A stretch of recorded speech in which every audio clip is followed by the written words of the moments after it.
Halo kawan Brin, berjumpa lagi bersama saya Berlian Irawan dalam program Brin Daily News. Kali ini saya sedang berada di Pelabuhan Tanjung Priuk, Jakarta Utara.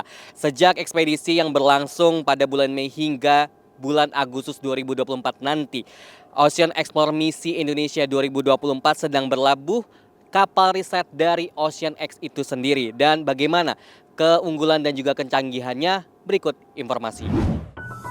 Kapal Ocean X jadi acuan cetak biru kapal riset Nusantara. Indonesia bercita-cita memiliki kapal riset secanggih Ocean X.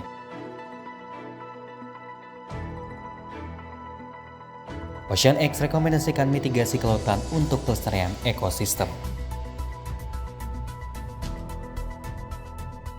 Sudah sangat baik sekali untuk kita, yang mana kita ini negara kepulauan, kita berada di bawah gunung berapi yang selalu bergejolak, dan yang bisa kita lakukan adalah kita bisa menyikapi atau mengambil antisipasi bila ada bencana alam, dan ini yang sangat diharapkan juga bahwa dengan ada penemuan yang baru kita bisa juga melakukan tindakan sebelum kejadian kan.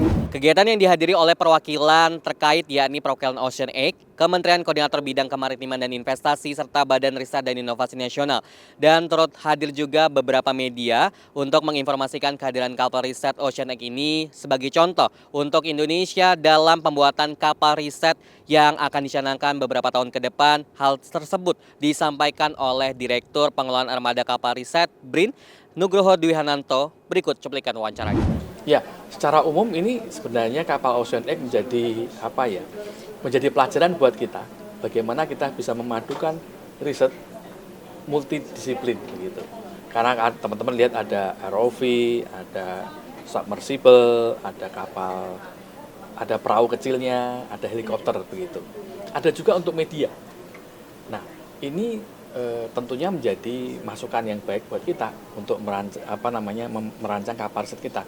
Kapal riset kita memang kita gunakan untuk sesuai dengan perairan kita, di mana perairan kita akan sebenarnya di atmosfer di khatulistiwa ya, itu kan airnya hangat begitu. Kemudian untuk air hangat sensornya juga perlu kita kalibrasi untuk kondisi kita dan seterusnya begitu.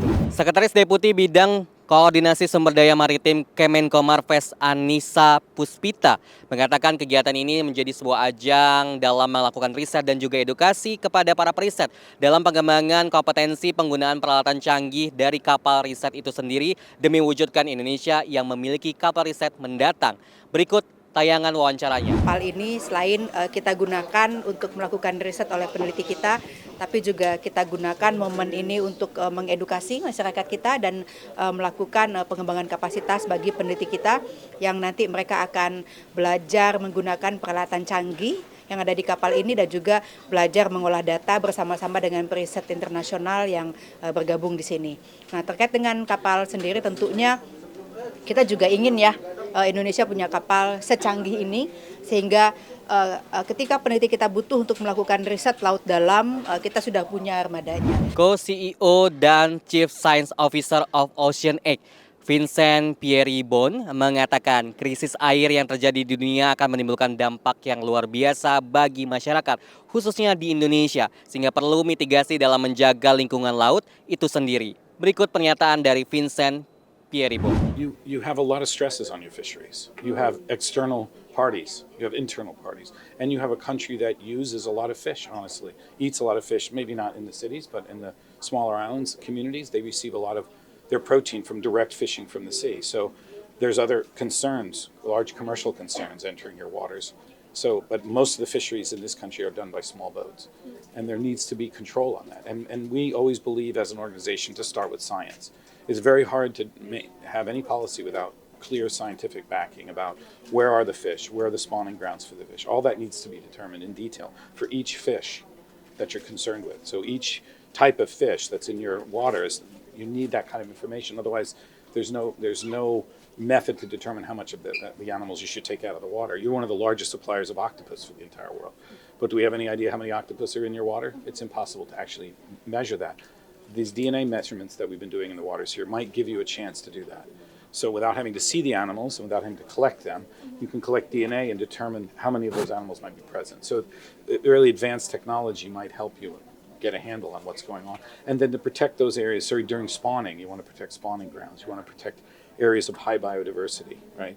And those will feed other areas. So in other words, protecting areas during certain times of the year or protecting certain areas which are very rich in spawning grounds will protect the entire fisheries and will help sustain long-term fisheries. Tetaplah bersama kami di program BRIN Daily News dan nantikan informasi terbaru lainnya. Saya Berlian Irawan, mewakili kru yang bertugas pamit undur diri, kritis berpikir, kreatif berinovasi.